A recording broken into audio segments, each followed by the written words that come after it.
Could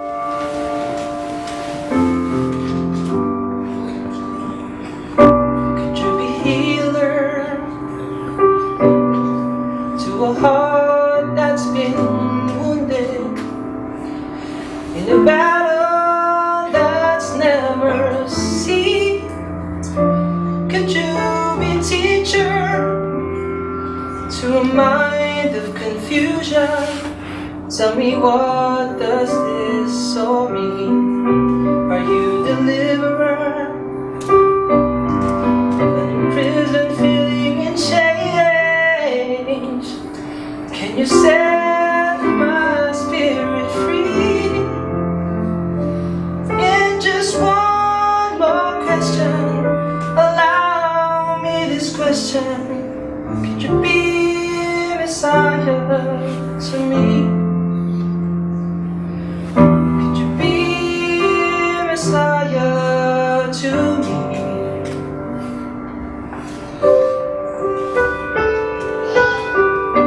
Could you be Father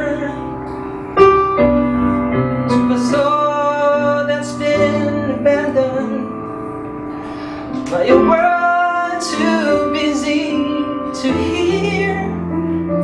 Could you be friend to a helpless survivor? Can you take away my fears? I heard them all sharing this newfound conviction in them. Are you all that they make you to be? And just one more question, allow me this question: could you be Messiah? Just be Messiah to me. I've been looking for someone like you, but I'm so tired, I'm tired. I've read every book and I've sang every song. My mind may be right, my heart feels so wrong. Tell me, how much further can my life go along? Which way do the roads lead? Where do I belong? Are you forgiver of my most unknown secrets? Provider of all that I need? Could you be brother,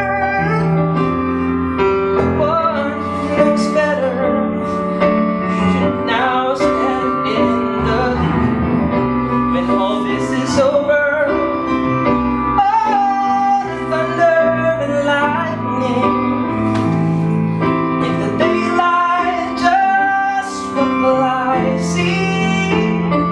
The answers to my questions, to all of my questions. Could you be Messiah to me? Could you be Messiah to me?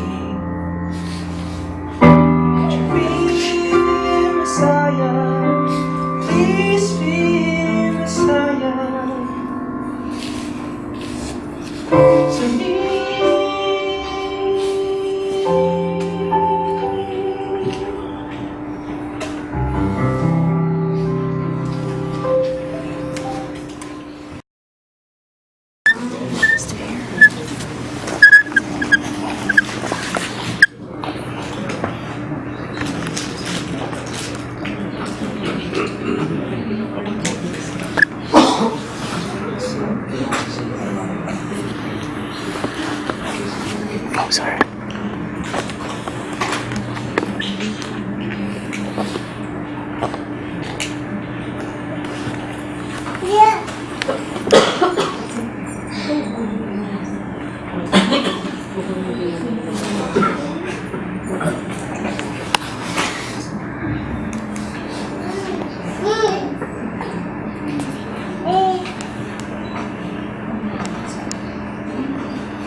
play golf with Popo.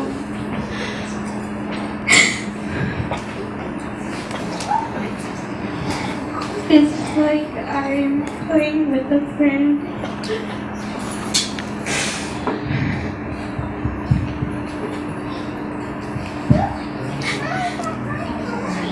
When I passed away, it's like I lost that friend I played with every day.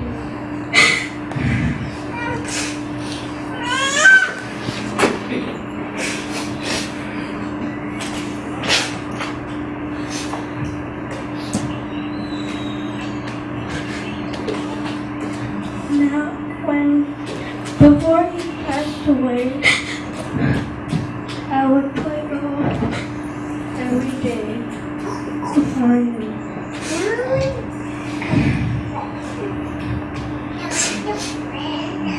And he would also help me in math whenever I needed help.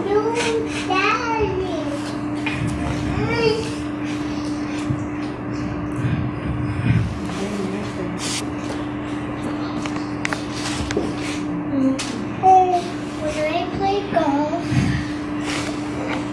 I had so much fun.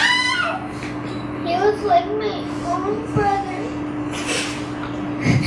I miss him very much.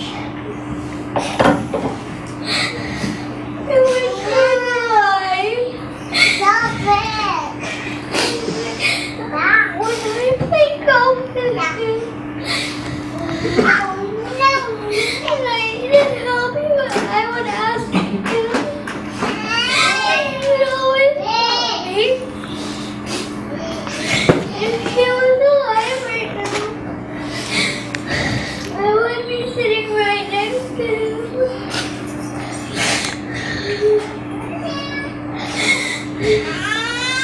He was the best when I was playing golf.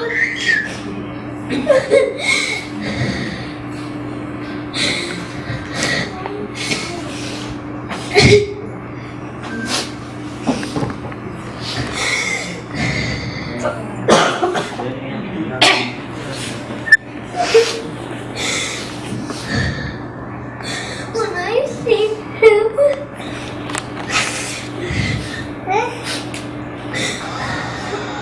I always was happy.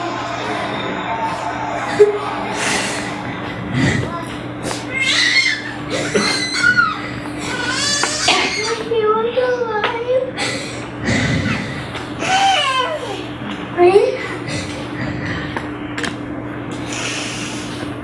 when he was alive, and I played golf with him, he always won me, and it was really fun with him. When I heard that he passed, I started crying. And now I can't see him again.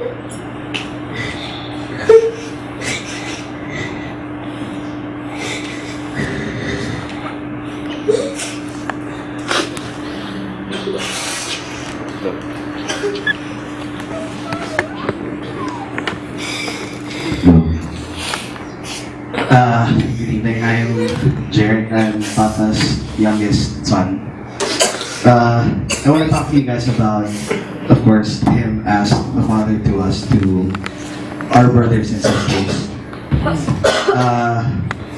Papa has always been a good fighter to us.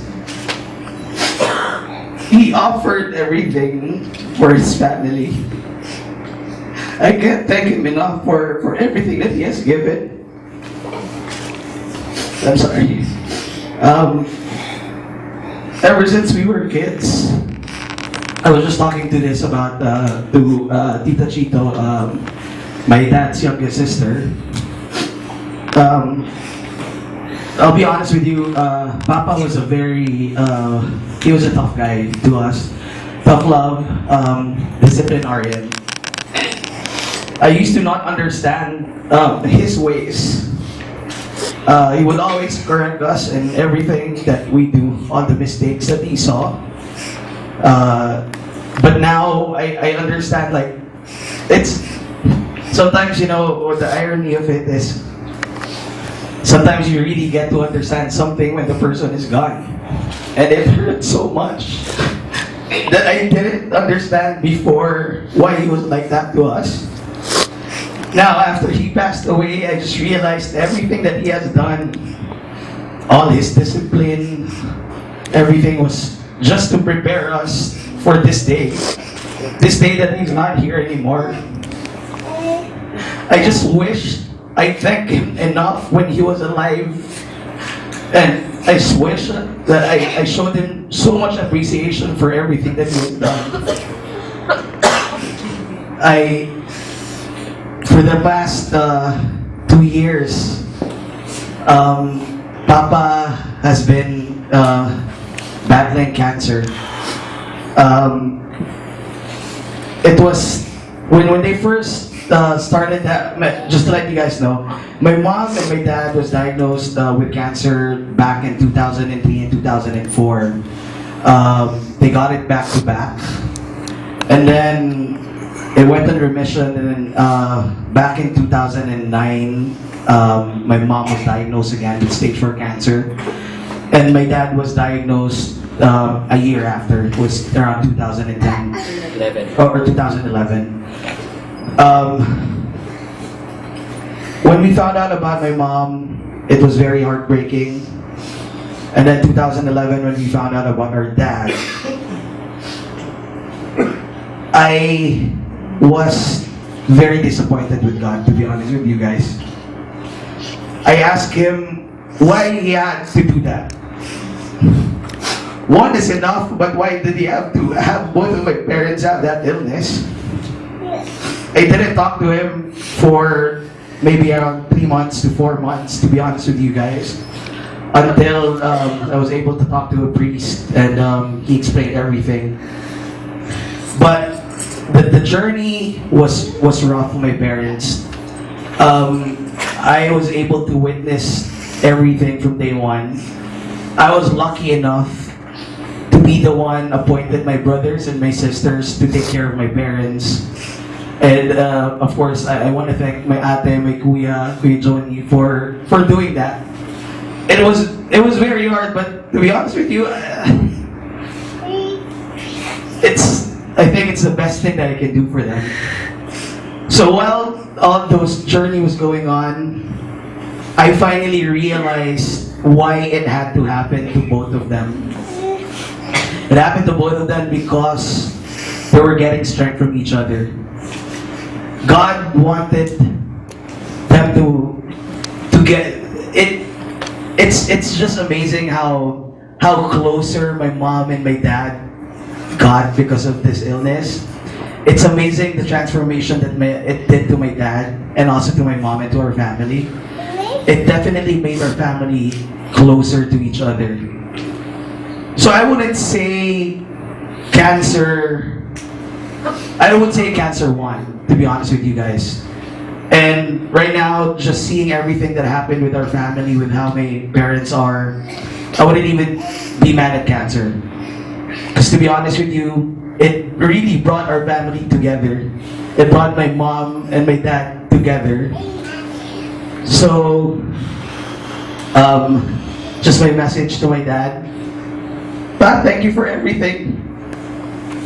Especially for all your hard work. Salamat po sa lahat. Salamat sa pag-alaga sa amin. I just want you to know that I love you so much. Sorry for everything that I have done wrong.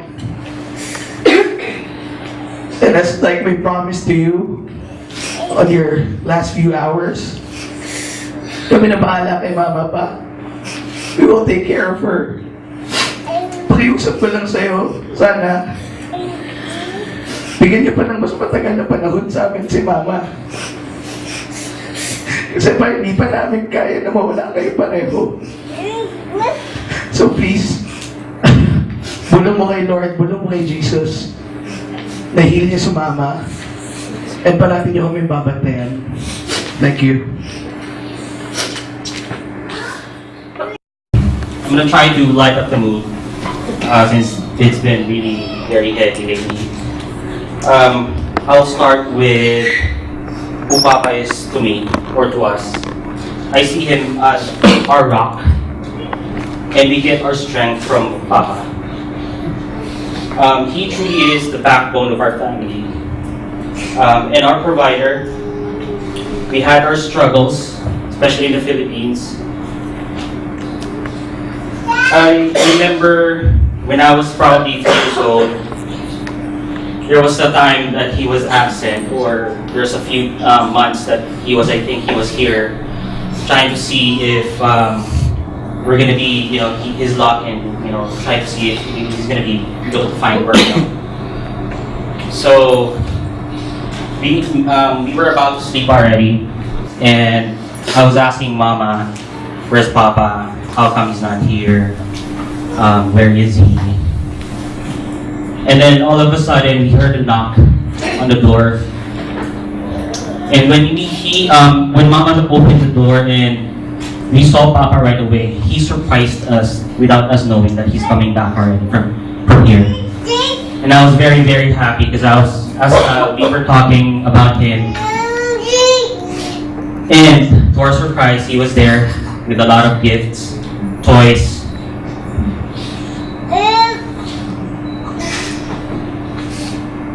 So Jerry said that Papa is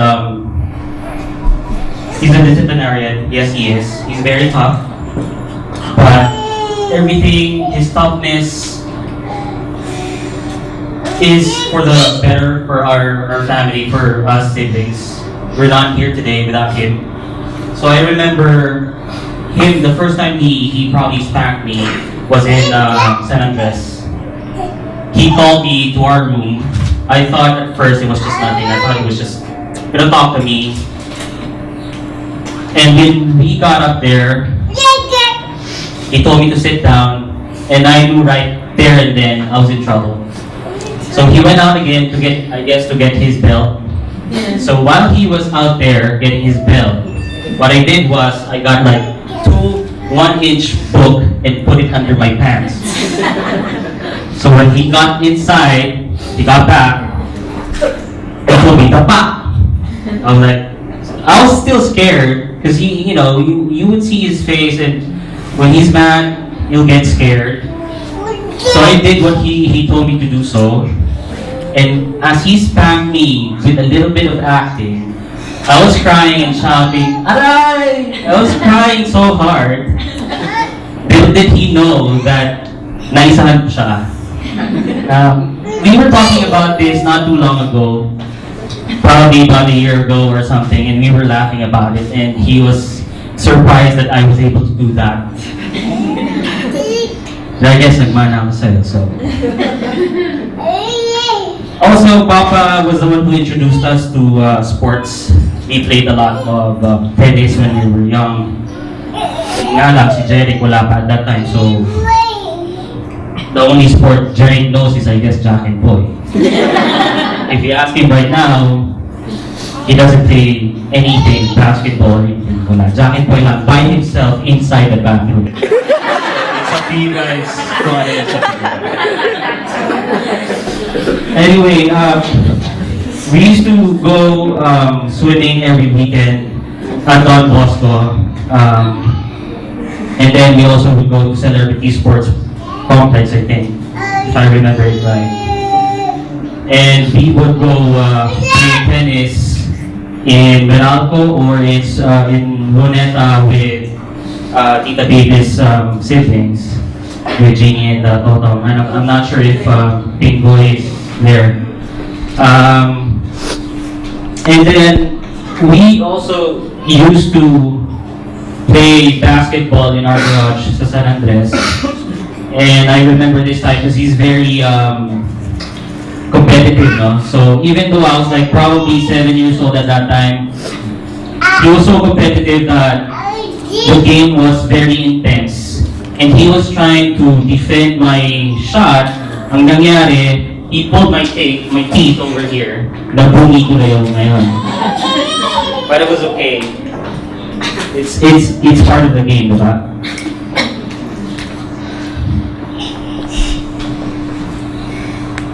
And then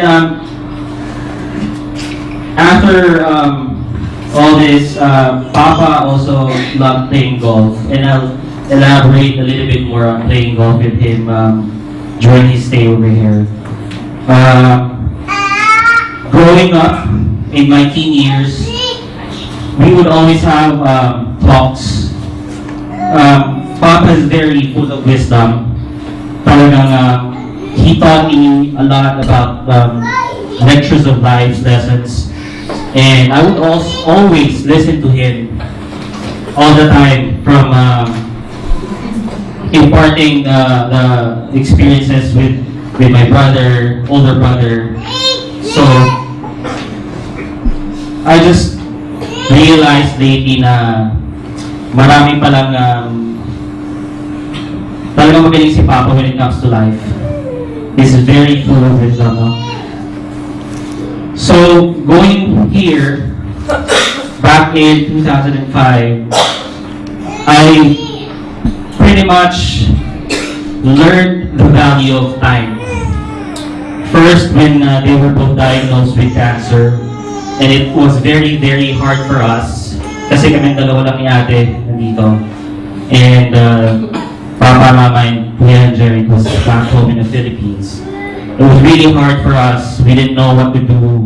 We didn't know if we're gonna go back and leave the life that we started over here. But that was the first time that the value of time dawned on me, and I realized maybe we should spend more time with them and really show our love to our parents. So what I did was, I went back to playing golf. I didn't play golf for a long time. The last time I played golf was when I was 12 years old. To spend time with him, I bought a set, and we would play golf every weekend. At that time, I was still with Luz, and I remembered that she would always get mad at me. Mag-golf ka na naman? Because if we go out playing golf, we would play like for 4 hours or 6 hours during the day, and Luz at that time really hated it. But then for me, I didn't really care if she would get mad at me, because that's my time I allotted for my.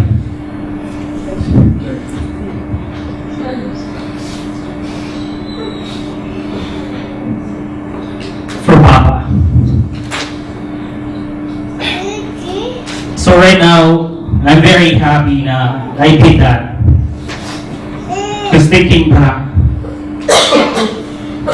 it felt like, even though I've had a lot of time with him to spend, being with him in one house, when he passed, it still didn't feel that it's enough.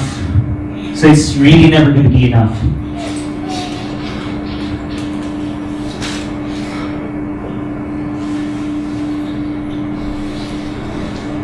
I read in the book, it's called Purpose Driven Life.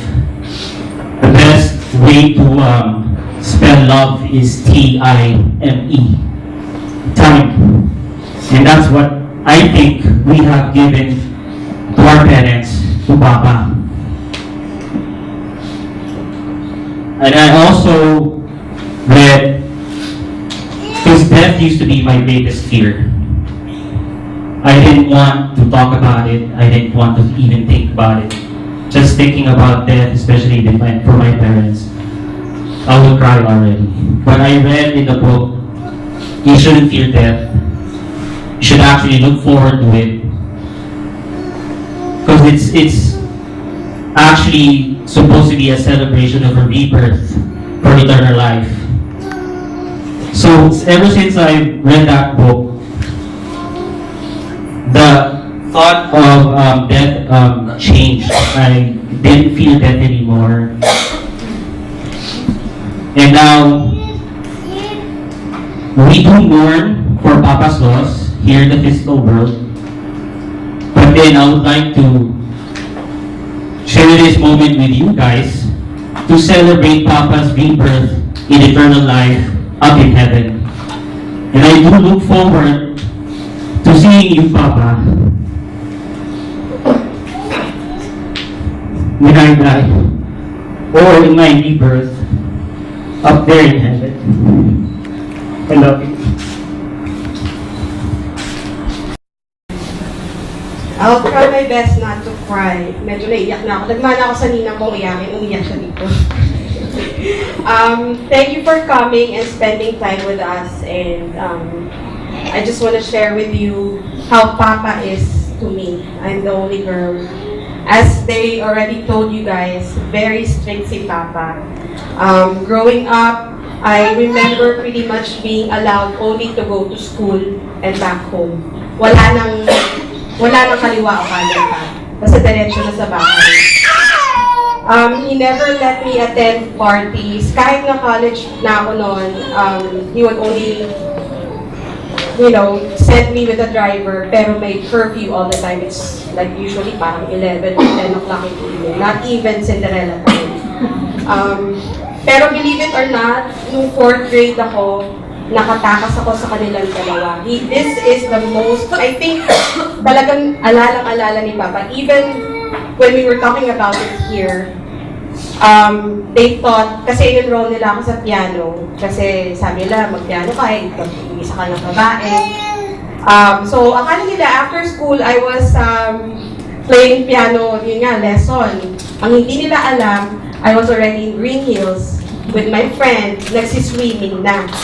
I called them probably late at night, mga 6 or 7, Sabi ko, sunduin niyo ako dito sa Green Hills. Happy pa ako kasi I thought, naisahan ko nga sila, hindi nila alam. Pagsundo sa akin ni Papa, galit siya. And doon pa lang sa kotse, kikita mo na yung mga mata niya, nanlilisik. And kahit na gano'n, parang napalo niya ako, pero when we were talking about it, sabihin niya, ikaw yung adventurous kong anak, you have your own mind. Parati niya sa akin sinasabi yun. Even when I got here, ako lang yung nagkalakas ng loob na magpunta dito to kumbaga humiwalay with them. I would really miss you. Sabi nga nila, you somehow marry someone who is similar to your dad. I can already name 3. Number 1, pareho kayo ni Malvin na balbon. Pareho kayo may mustache. I remember how Papa, I push him away whenever he kissed me. Dahil nga ayoko yung may bigote and everything. I always tell Malvin to shave his hair, pero obviously, hindi ako nananalo. I'm not, tinuman naman siya ngayon, mabalbon pa rin. Pero mas lamang ka pa rin kasi mas pogi pa rin si Papa ni Papa. Number 2, pareho silang tahimik and medyo masungit. Mas masungit pa rin si Malvin kesa sa'yo. Okay lang din, di ba, babe? Lamang ka pa rin. And number 3, pareho silang kuripot. So, pero in a good way. So, it's si Malvin. Mas kuripot daw si Malvin. O, yan. Panalo ka na naman doon. Papa really never served, food to us in a silver platter. He always tell us yung pera hindi pinupulot. You work hard for your money. He always gives us that advice. Hindi siya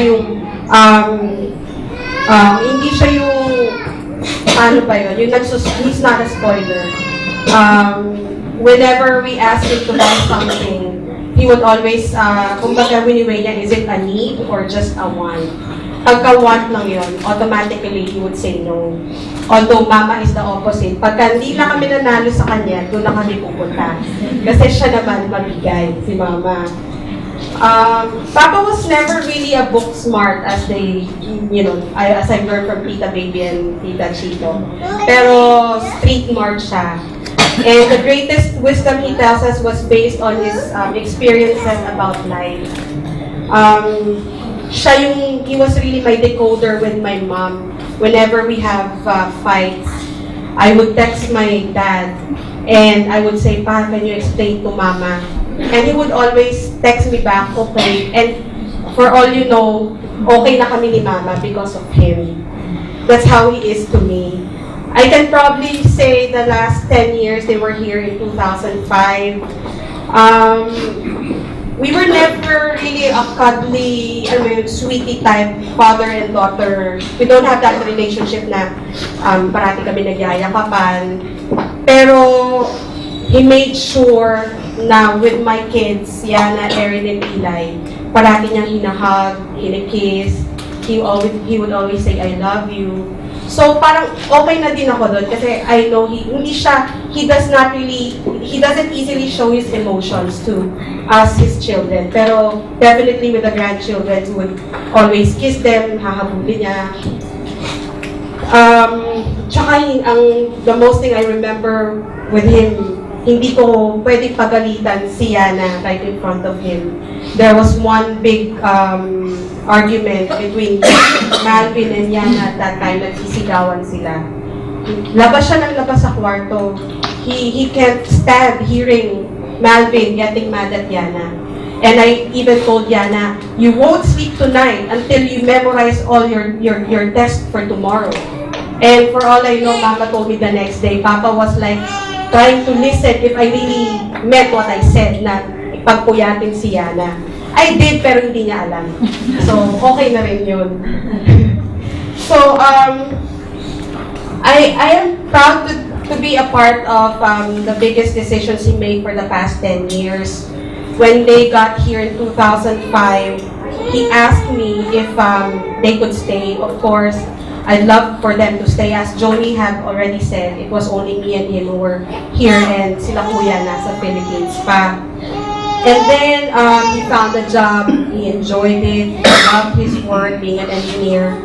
And then one day I received a call asking me, Ria, pwede na ba ako mag-resign? So I was bothered, but then he told me the story.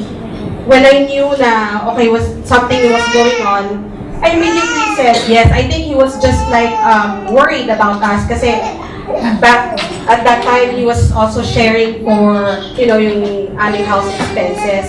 But I told him, it's okay, you can resign.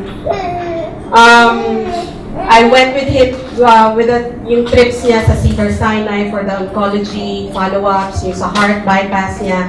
I was there with him. And back in 2011, I was the one who brought him at Kaiser.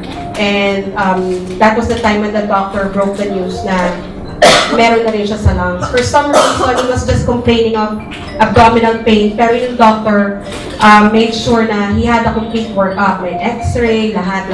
Not only just blood, everything. When I saw him on Monday, although I've been a nurse, I know how a dying patient would look like.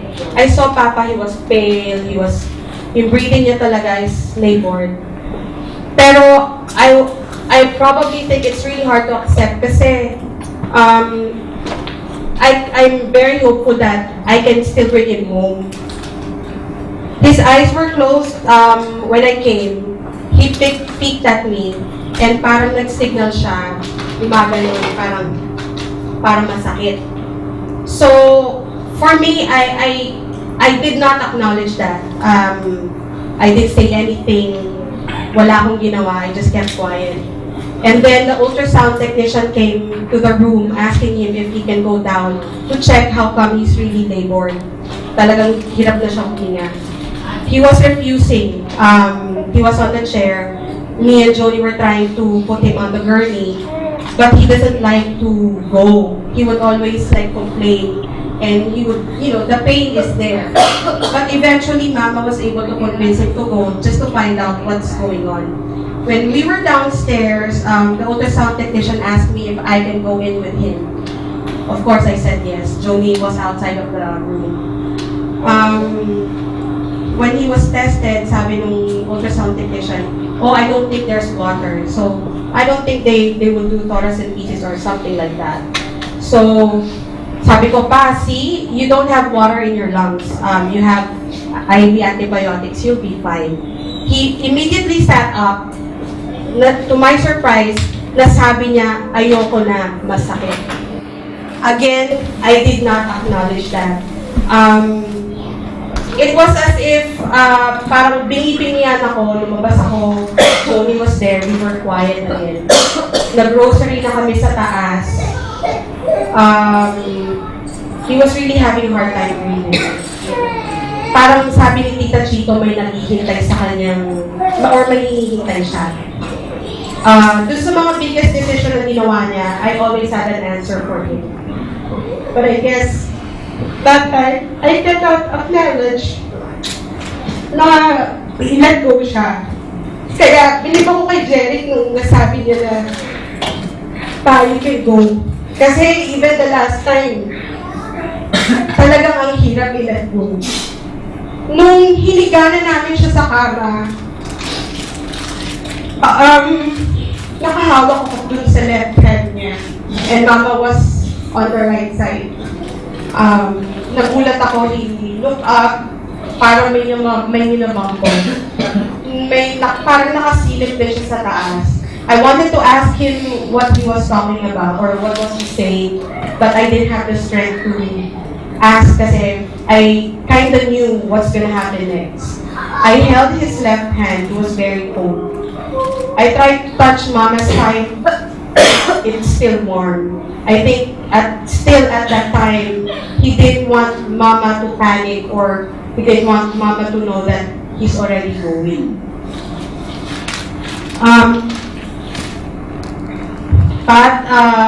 Message ko lang sa kanya, thank you very much for your unconditional love, especially to Mama. The last 10 years talaga since they were diagnosed was the best years of our lives. I can say that. Even with the battling cancer, I think cancer brought all of us together. To my brothers, actually, siguro message na kumbaga pinapasabi ni Papa. To my brothers, you have witnessed the love of Papa to Mama and to us, his children. Sana yung legacy ni Papa maging legacy niyo din sa pamilya ninyo, sa mga asawa niyo. Yun lang. Thank you.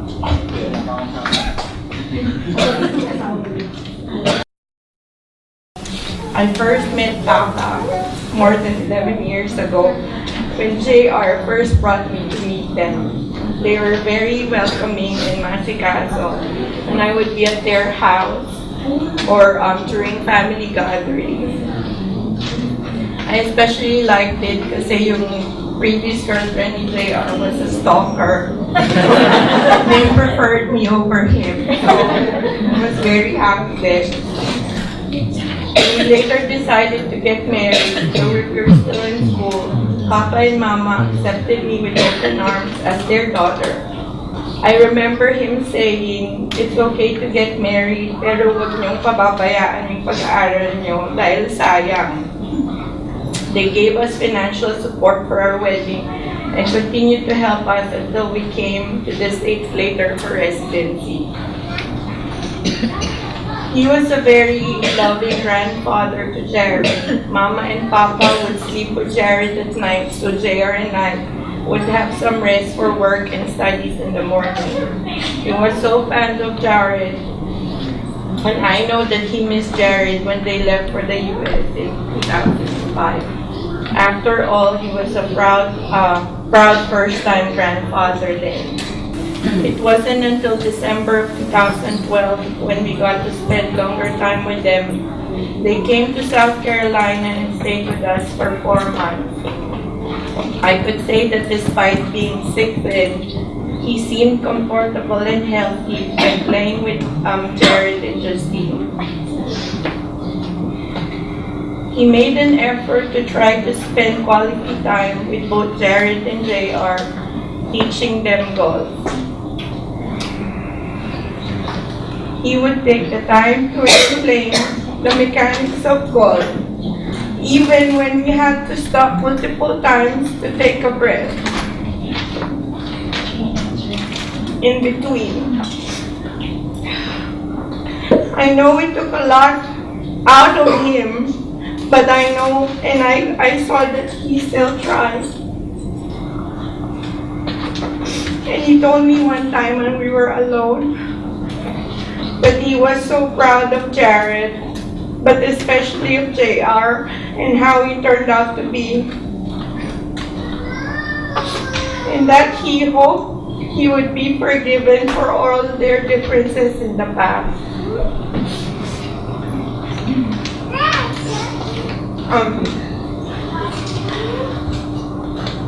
We were both doctors, and in 2011, when we were here for Jerome's wedding, we already knew that he was stage 4 and he didn't have a long time.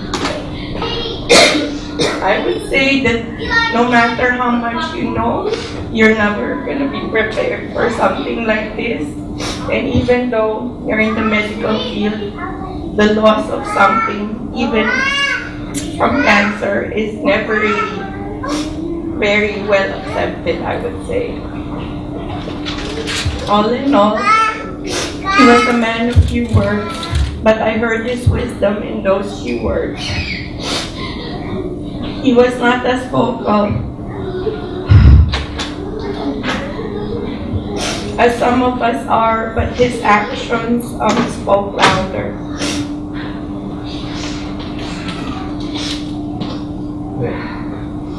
Sorry. I believe that there is a reason why God put different people in our lives. And each of us, each one around us teaches us life's lesson in a variety of ways, with words, with wisdom, with action and love. Thank you, Papa, for silently teaching us patience, the importance of putting family first, for showing me the power and strength of a mother-son relationship with your relationship with Mommy Ellie. Thank you for loving us. You never made me feel like a daughter-in-law, but you treated me like a real daughter like Rhea. Thank you so much. Save the best for last. Siguro hindi ko na kailangan i-point out that we came from eldest Jerry. And the ugliest. They said my dad was a heartthrob, so alam nila kanino sila nagmana. I'll stick with tulad nga na sinabi ni Rhea, the 10 best years of our lives as a family. Sabi nga ni, I think they reiterated how much of a disciplinarian he was. So ganun rin yun, kung if Jared got the least, I got the worst. Pero what I remember most was moments. And what I tried to do is to try to relate it to a word so that I could always remember him. Na-diagnose siya 2003, and his timing was, I would say, always perfect. Like Rima said, we were students, we were both doctors. I was in 4th year of medical school. He was diagnosed. Rhea just called me, trying to, asking about the finality of cancer, why the doctors were saying that he only had 4 years. Rima then was pregnant with Jared, so I had a lot in my mind. Pero I remember this as more of him showing me humility. It was about 2 a.m. and he texted me. I was very surprised. I was thinking it was related to his cancer, but he asked for forgiveness. He said, JR, I know I had a lot of shortcomings. Please forgive me. You know, I don't know a lot about cancer. And I hope you guide me through it. So I started crying. And all of my classmates then thought that, he's having a hard time working, so let rest the rest of the night. So I got off a little bit easy. The next few years were relatively easy for us. So we got treated. We were in remission. I think we got a good 2004 to 2011. It was Rhea's wedding, and again, the timing was perfect. Mama was diagnosed with stage 4. She had metastatic disease, and it was supposed to be a happy moment for us because I knew for a long time he wanted to see Rhea get married to Malvin. That was most important to him. And 2-3 days before her wedding, we thought that it was just related to his heart. He was short of breath, went to the emergency room, hoping it was a quick stay, but we learned that the cancer has spread all throughout his lungs. So again, instead of having a leisurely trip from South Carolina here, I was crying for about 6 hours. And after Derek and Jolie picked me up from the airport, we went straight to the hospital. And I remember this moment, this first moment he really showed me how selfless he was. Because the whole time I was trying to, I guess I can't take out the doctor in me, how I could explain to him what stage 4 cancer meant, what his choices were. So I was preparing those types of answers. But when I got to his room, he, instead of asking about himself, he asked about Mama. He said, I don't want your mom to know because I don't think she would be able to bear the news of me having cancer again. I want to go home because I want to be there for Rhea's wedding. And he was also worried about Johnny and Jerry. He said that he still wanted to work because he said that he still wanted to help them out with their responsibilities. So that's really the first time that, rather than him thinking about himself, thinking about how he can stay with us longer, he was really thinking more about us and how we would do without him. And I think he still had a good 2 years afterwards of his battle with cancer. When we had Justine, I asked them to go to South Carolina to stay with us, partly to help us, but more so really to give me a chance, like what my brothers have said. They all wanted to have some time with them. I never really had that. We were always busy with school, with our careers. We were always somewhat away. So I was hoping that when the 6 months that they would stay, I could really bond and talk to him. And that's when he impressed me the most. What I did is I set up a team of doctors for him to see and talk to him again about his cancer. And he really showed me courage. When I gave him the different choices, radiation, surgery, chemotherapy,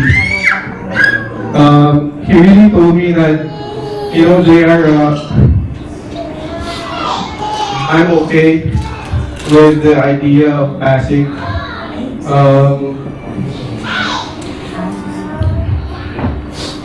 I have been praying for 10 years, and I think I'm ready. He was really fighting more so for us because he did not feel that we were ready, but he was ready. And this was really how I saw that he had courage, he had peace of mind. And that really impressed me, at the same time scared me. One thing that I'd like to share with everyone here, and to thank you all as well for sharing this moment with us. We deal with this a lot, almost on a daily basis, with our line of work. And then there's a few choice words that we like to share to families and patients who are going through the same thing.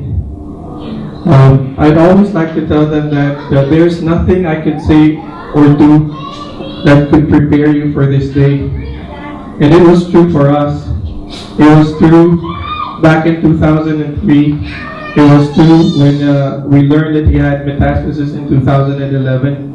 And I thought Monday I was prepared, but I was still crying and not really ready to accept the fact that he was leaving. Also, I'd like to tell patients and family members that there's nothing I could say and do that will make it any easier for you. You know, I played this exact moment for 10 years in my mind, what I'm going to say, what I'm going to feel, but it's not any easier now than it was when we first learned about his cancer. In God's time, will pass. It's the how we live our lives before that time comes that counts. And I really like to point this out because I think my dad has done that beautifully. I pray, Papa, that when my time comes, you could give me the strength and remind me to ask for forgiveness, whether it be with Jared or Justine or with God, for my shortcomings.